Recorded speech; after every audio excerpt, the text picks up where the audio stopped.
নতুন বছরের দ্বিতীয় দিন, জানুয়ারির 2 তারিখ। আর জানুয়ারির 2 তারিখে আমি শুধু আপনাদেরকে আমার বাগানে করলার ফলন কিরকম হয়েছে সেটা শুধু একটু ঘুরে দেখাই। এর ভিতরেও অনেক মানুষকে করলা ছিঁড়ে ছিঁড়ে দেওয়া হয়েছে, তারপরেও আমার বাগানে কি পরিমাণ করলা আছে, এখন যে আবার আরেকটা ব্যাচ করলা আমি উঠাবো, কি পরিমাণ করলা আমার বাগানে আছে চলেন আপনাদেরকে দেখাই। প্রথমে এই পাশটা দেখাই। আমি কিন্তু শুধু আজকে আমার বাগানের শুধু করলার ফলনই দেখাবো, অন্য কিছু পরে দেখাই, আগে করলা দেখাই চলেন। এই যে দেখেন বাগানের মাচার ভিতরে ঢুকে পড়লাম, ঢুকার পরে যে দেখেন মাশাআল্লাহ এত সুন্দর করলার ফলন হয়েছে বলার মতো না। দেখেন চলেন আরেক পাশে, এটা এক সাইডে, এই যে দেখেন এই করলাটা দেখেন ভিতরে কত বড়। এই যে এই সাইডের করলার ফলন দেখেন। আরেকটা জিনিস দেখলে অবাক হয়ে যাবেন, এই যে দেখতেছেন না আমি যে এই যে এরকম নেট দিছি ইগুয়ানার জন্য, সেই নেটের ভিতর দিয়ে এইভাবে এই যে ফুলগুলা দেখেন বাইরে চলে আসে। এই যে এই ফুলগুলা বাইরে চলে আসার পরে তারপরে এর গোড়া থেকে যে করলা হয় দেখেন প্রত্যেকটা, এই যে নেটের এইটা তো দেখেন কিভাবে আটকাইছে, এটারে ছাড়াবো কিভাবে জানি না।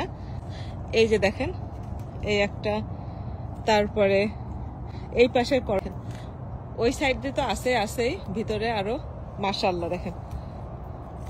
এই যে দেখেন, এই যে দেখেন,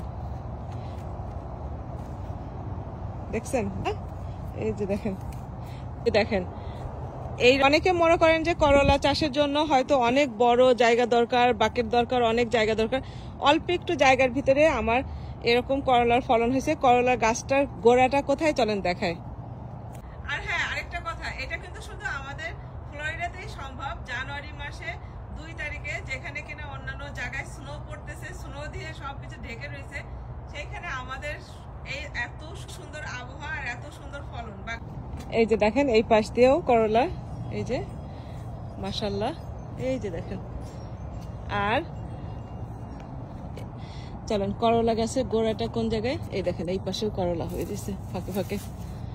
এই যে দেখেন, ও মাশাআল্লাহ এখানে একটা কত বড় করলা।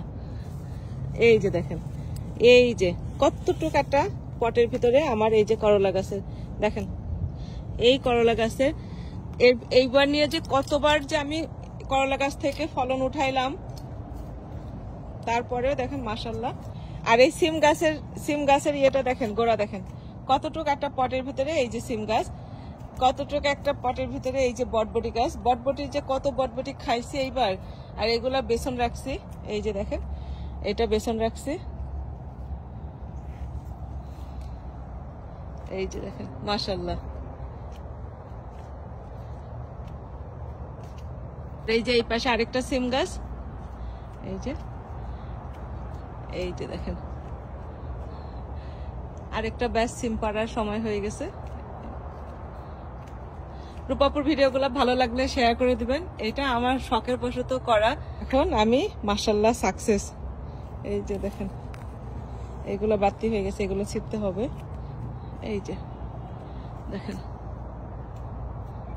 রূপাপুর সিম আর করলার ফলন দেখাইলাম। যাই হোক সবাই ভালো থাকবেন, সুস্থ থাকবেন। রূপাপুর ভিডিওগুলো ভালো লাগলে শেয়ার করে দিবেন।